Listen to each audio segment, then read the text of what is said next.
am Preeti and you're watching this video. And as you can see, as you might have read the title, you might have come to know it's again about karmas. And yes, and today we are discussing something more.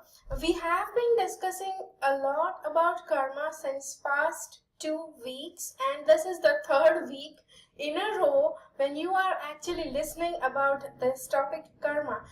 When I began making video on this topic, I just felt it was going to be I would be able to wrap it up all in just 2 videos, and here I can see that this is the third video. I already tried to squeeze up all the content in the second video, which is why it became too huge. So that is why I had to carry forward some content in this video, but still, this video is also not that short, okay? But just be assured that whatever you are going to get in this video is by far the best knowledge about karma that I have. So you can just be assured, just grab a cup of coffee or just have some nice and cozy place to sit in one corner and watch this video on its whole. Okay, so before beginning, I would like to say, before we begin, just click on that subscribe button right now and also that little bell so that you can get notified about all new videos that I am uploading right away. Okay, so we have been discussing part 1 and part 2. If you would love to watch them, I'll just place their links in the description down below, also at the end of the video, or if I do forget that, just let me remind and just remind me in the comments down below. Okay, so now let's begin. So the first thing, is there any solution when suffering from bad karmas? Like, I have been talking about karmas since past 2 weeks, and whoever watches videos about karma, who actually watches videos about karma, who is the one who is actually researching on karmas? It is the person who is actually going through some rough patch in their life usually, okay? I do feel that 75 to 80% of people watching something based on karma are the ones who have actually gone through a karmic cycle, or they are the ones who are actually trying to figure out how to deal with their bad karmic baggage. Okay, so just to be assured, I would like to say that whatever knowledge is given in here is going to be the best knowledge, up to my best knowledge that I have on karmas, and this is going to help you somewhere or the other understanding the karmic cycle, and you will be able to deal with your life better.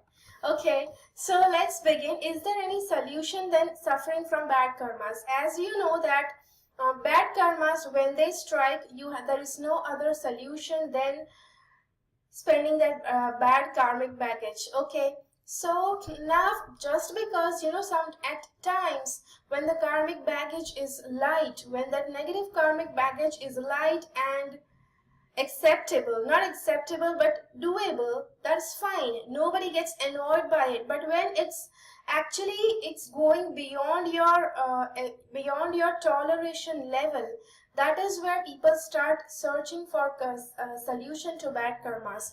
Okay, and whatever I am discussing here, somewhere or the other it's going to help you. Okay, and I do feel that this is going to be helpful to you. This is going to be something that actually works. I have discussed a few points, plus if you are going through a lot of bad karmic baggage, I would say that practice multiple of the solutions that are given in the part 2 of this video. Okay, I did say that those things don't erase karmas, but yes, they can actually help you build positive karmic baggage, which is actually going to prove beneficial to you. Okay, so which is actually going to help you to tolerate all that negative effects, all the negative experiences that you are having because of negative karmic baggage. Okay, so let's get into this. And okay, so when you have bad karmas, you have two options: either suffer or you use that karmic baggage positively in order to turn it into something better in your life. Okay, So, when anybody chooses just suffering, I know, a lot of extent, a lot of times when, see, this is actually going to be your choice when a lot of bad karmas are working on in your life. When a lot of bad karmas are working in your life, that is where it will make you feel as if whatever you are doing, it's not going anywhere. All the areas of your life will be imbalanced. Everything that you do is not going to bring you any results. You might compare your hard work compared to somebody else. You might do this much and it might not bring any results, whereas somebody who is less talented, who has less experience than you, they might just work hard a little bit and still they are getting success, whereas you, no matter whatever you try and no matter how hard you try, you might not get that much success. Just leave aside success, you might not even get mediocre sort of acceptable and tolerable level of that work that you have done, and acceptable level of success that is actually going to make you meet bare minimum in your life. But still that does exist, okay? And I would like to say that if there is somebody who is going on through a very, very bad karmic baggage, they might actually give up and they might say, come on, it's not useful. No, nothing is going anywhere. No matter how hard I try, it's not going to lead to anywhere. And suffering is what people would just like to choose. Not exactly suffering, but when you don't do anything, that is where you are going to choose the negative path, that is of suffering. We will be discussing that in the future of this video, how it leads to negativity and just suffering if you are not doing anything, okay? And then there is using your curse as a blessing. Now, how is that possible? Does that even exist? Whenever I say that, people usually do take a long pause, think about it a lot, and then come to me, okay, Preeti, you only tell me what is happening, okay? So oh yes, this is like a very common phase and not phase. Come on, I said phase. Okay, so he is Michael Fred Phelps, the Olympic champion. He had won so many gold medals in Olympics. Not just gold, I think he won even bronzes and silvers, and he is a world-class swimmer. None of the swimmers have been able to get to his level, okay? None of the swimmers have been able to break his level. Now as soon as I start talking about it, you might actually feel, okay, come on, what is the curse that he had? He is such a successful person, where from any, from which angle does it appear that he might be having even this bit of a curse?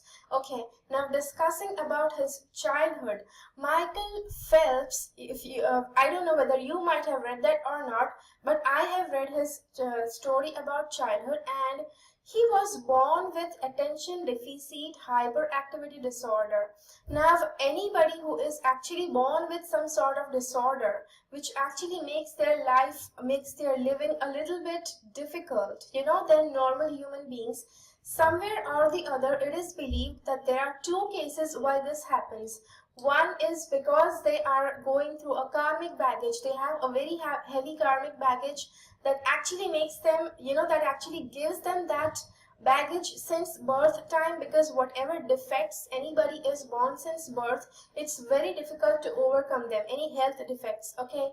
So that is one thing. The next thing is that a person might have chosen that as a lesson, and that is why that person has got that since childhood. Now, I would not like to declare that, okay, Michael Phelps was a person who had that as a curse. But I don't say that, because it's, he would discover, if he would go into his past life and go at that entire therapy session, he might actually then figure out whether it was a curse or whether it was something else. But whatever it is, even if it's a learning, even if it is a lesson that somebody has brought, unless and until you don't make a positive use of that lesson, unless and until you don't try learning that lesson, it is still going to become a suffering. Okay, so he was a person who had this attention deficit hyperactivity disorder, which made him so he was always on the verge of doing something or the other. He could not focus his attention into one thing. Okay, and what actually happened with that, he got into swimming out of a coincidence. Okay, and he has sisters. I think he has two sisters, and his sisters were the one who had gone to swimming pool and they were trying to practice.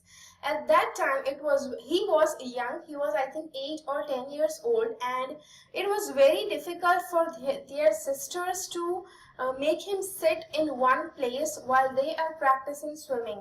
It was very difficult for them to handle him while they were in the pool.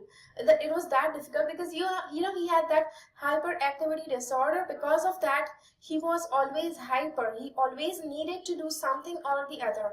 He will put on his hands on something and then again he will switch his attention to something else. He just has to keep on continuously doing something or the other. He cannot sit idle. Anybody who has ADHD would be facing the same thing. Okay, so he was actually then asked to join them in the pool, just so that he can be handled well, just because the sisters were in the pool. And that is how his passion for swimming began.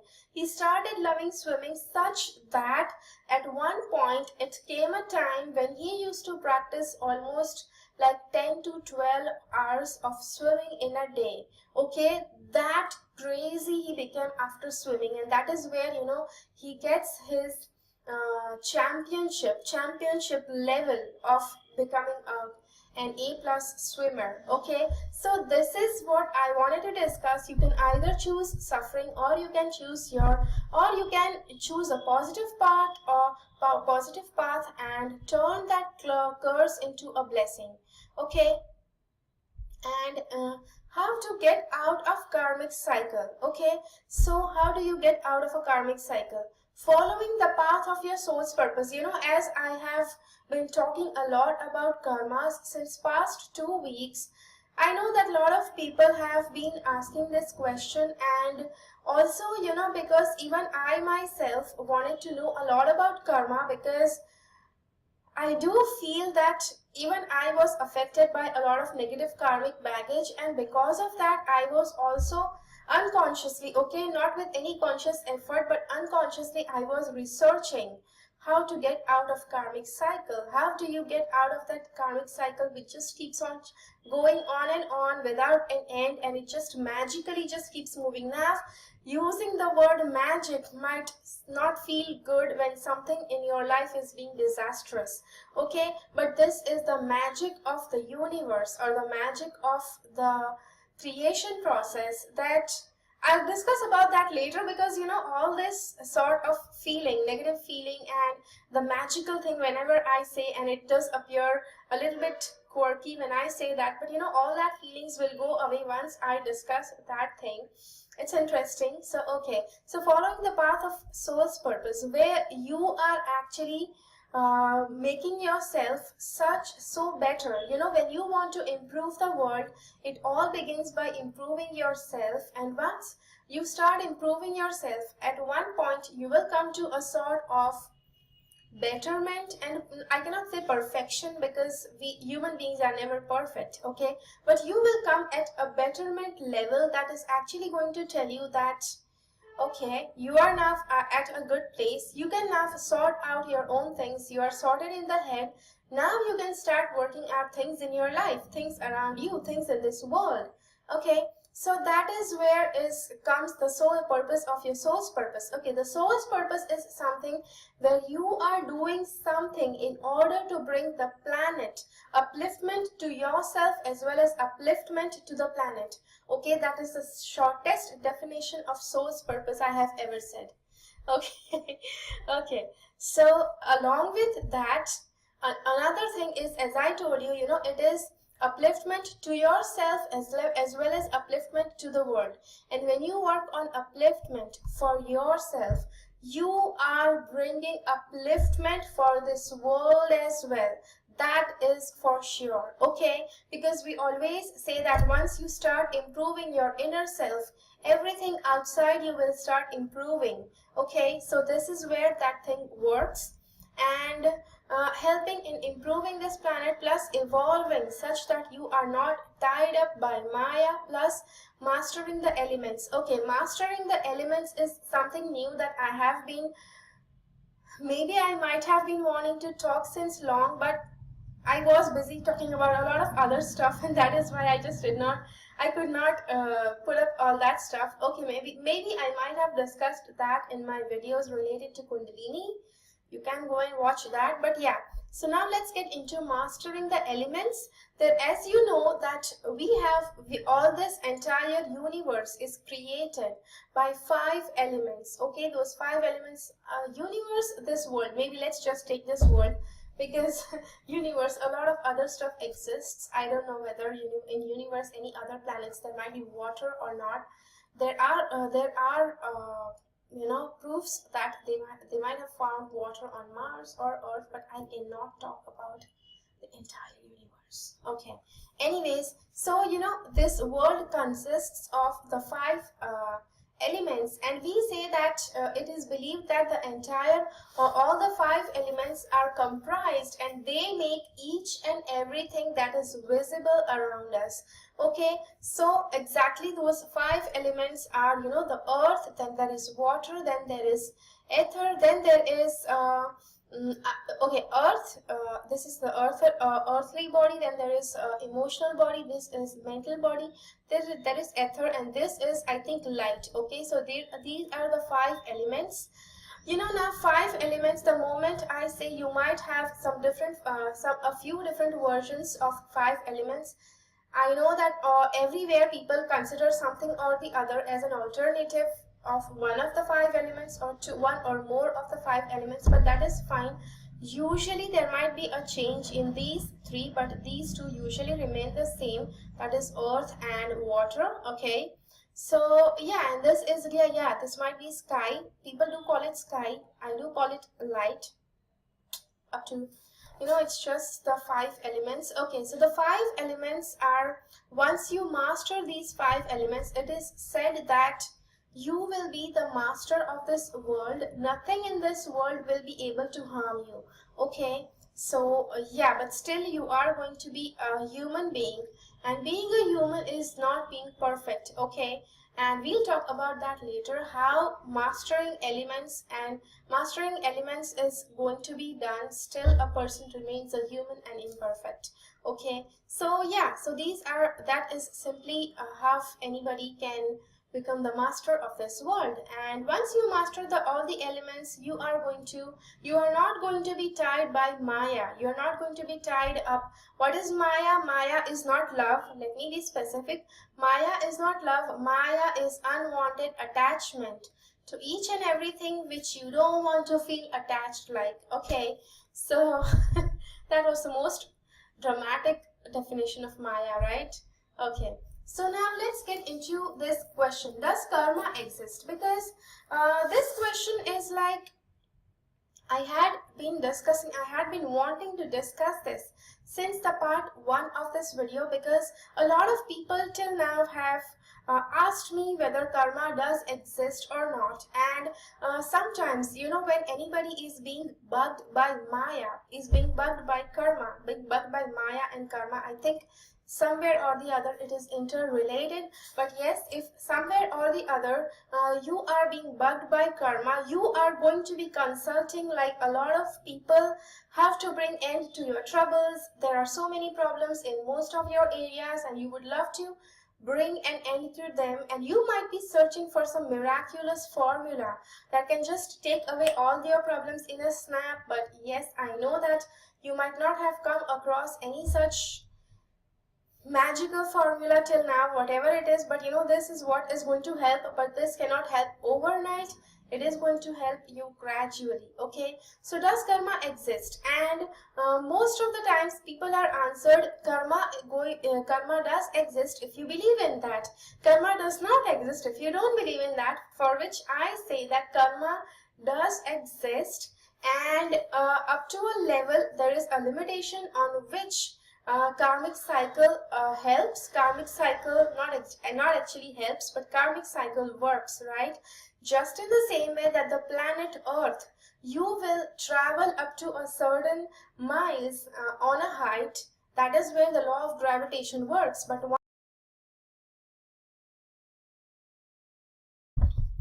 okay, so if once you are actually out of that scope of the gravitational force is not going to work upon you. The same thing works on the law of karma as well. Till you are within the boundaries of the karma, you are going to be in the karmic cycle. But once you get out of the law of karmic cycle, karma is not going to affect you. And now what does that mean? How does anybody go out of the karmic cycle? Yeah, we are going to get into that. It does exist. You can evolve yourself such that you are out of karmic cycle.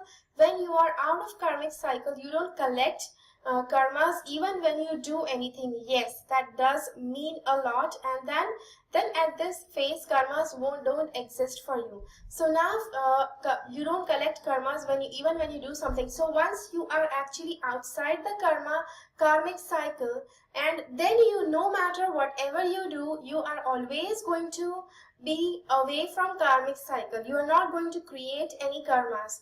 Okay, so yes, so that does happen. Now that might sound as if I am just opening a huge secret thing. Okay, and as I told you that karma, you can be out of the karmic cycle, and you can be actually out of the karmic cycle and enjoy this planet without being into the karmic cycle, which means that you won't be suffering, which does not mean that there won't be any challenges in your life. Okay, because this planet is actually made in that way. It is made imperfect, so that whatever people are existing on this planet, they can overcome all those challenges and they can start making themselves better and better the more challenges they overcome. Okay, and with challenges, when I say that once you are out of the karmic cycle, you still will have challenges, but you will have so much of positivity inside you that you will actually be ready. You will happily accept the challenges, and that is what is one thing with challenges. When you are actually accepting your challenges positively, when you think positively, okay, how do I solve this now? The earliest possible, or the best and the easiest way. That is where the more positive you are, the more easier the challenge is going to be to overcome. Okay, so yes, and I also discussed this, that only 2 to 3 people are free from karmic cycle. So this is according to me, okay, that because doing that entire process of freeing yourself from karma and all that, it does require a lot of hard work, and that is why I do feel that very less people actually do that. Most of the people, they just get into doing that. They are just getting into that karmic cycle. They are just into suffering. They don't try to get themselves out of that tangle. Okay, and that is why I feel that it is this many people. And who are these people? Who are these people who are free from karmic cycle? Didn't you want to scream this out, that come on now, tell me, it's enough of jumbling around with words, jumbling around with lot of things. Now please tell me, who are these people?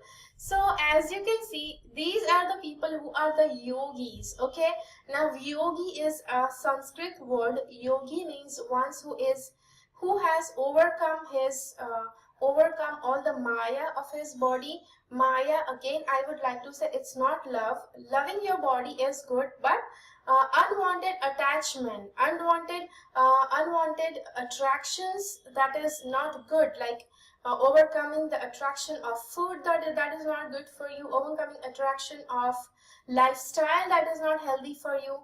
Overcoming the sluggishness, etc., where you are.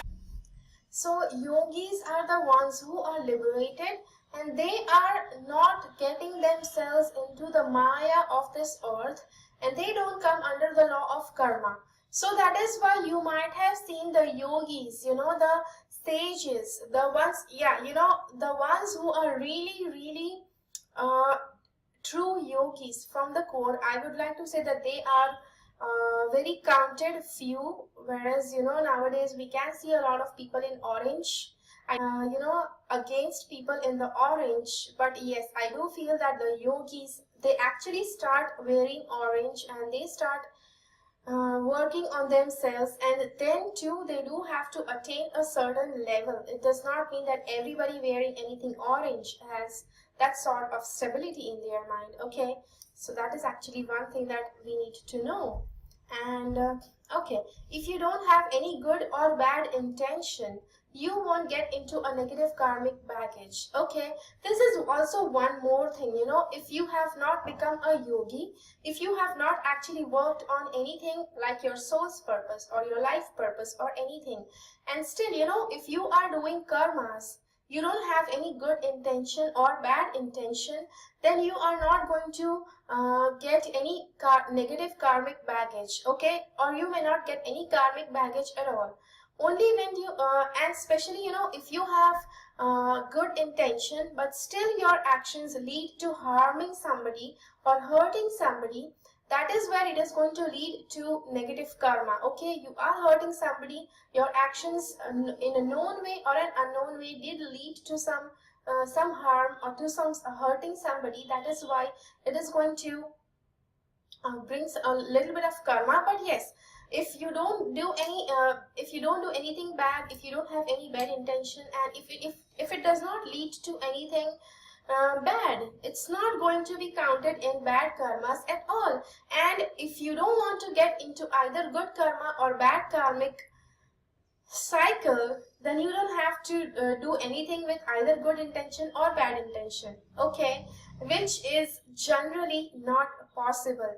Everybody, if you yeah, I know majority of us are actually brought up in a way that where we would actually like to do good karmas, we would like to become good human beings, we would like to help people. That is, these are all the stuff that is going to lead to good karmas. Okay, and what people say that if you want to attain moksha, now you might not be that spiritual that you would love to listen about moksha or nirvana, but yes, if you want to get moksha, you neither have to have good karmas nor you need to have bad karmas. Okay, so keep aside moksha, but still a lot of people, if you still keep on doing good karmas, you are going to end up somewhere or the other getting another birth and being again into the cycle of karma. Okay, I was going to say chakra, but yes, karma.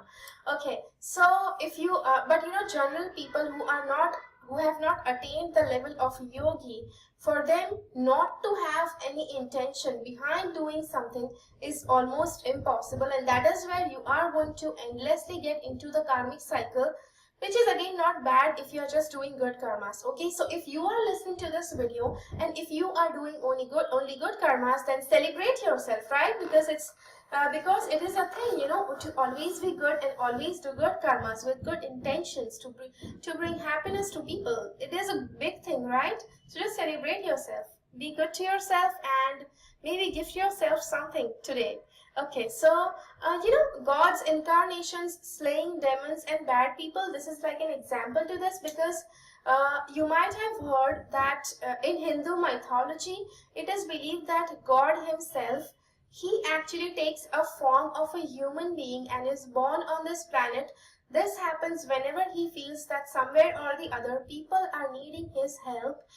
And God's incarnations, it is called God's incarnations, and it can happen through any religions. All of the religions somewhere or the other have incarnations of God, and but yes, incarnations of God are neither Hindu nor Muslim nor Christian nor Buddhist nor Sikh. Okay, these are the religions that were built after the incarnations. Okay, they were built because of those incarnated souls.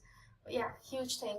Okay, so God's incarnations, they usually slay demons. They are the ones who have come on this planet to bring an end to all the bad people, all the bad practices, all the bad environment that is created, and they are the ones who are going to set an example to be good. Okay, so they are God's incarnations are also believed that they are out of the karmic chakra cycle. Karmic chakra, yeah, it's also called karmic chakra, and because it just keeps moving round and round, and people just cannot go out. That is why God's incarnations are said to be out of the karmic chakra cycle, and they can, no matter whatever they do, you might have seen that, you know, God's incarnations, especially in Hindu religion, there is Lord Ram, Lord Krishna. Lord Ram, he was, it is said that he fought a war against the king of Lanka, that is Ravan. And no matter, you know, some people think that ordinary people, if they kill some, even a little bit of thing, a little bit of animal, it's considered as a bad karma. And why it is that God's incarnations, when they cut demons, they are not getting into this negative karmic cycle. Okay, so that is just because they are already out of it, and they are the ones who have come to set a good example to the humans. Okay, and that is why, you know, they don't get into the karmic negative karmic cycle. Okay, so that is where, you know, their intention, yeah, I am talking about intention, but God's incarnations, they neither have good intention nor they have bad intentions. They just keep doing whatever they are supposed to do, and that is how they don't end up into karmic baggage. Okay, and so yeah, another example is Krishna.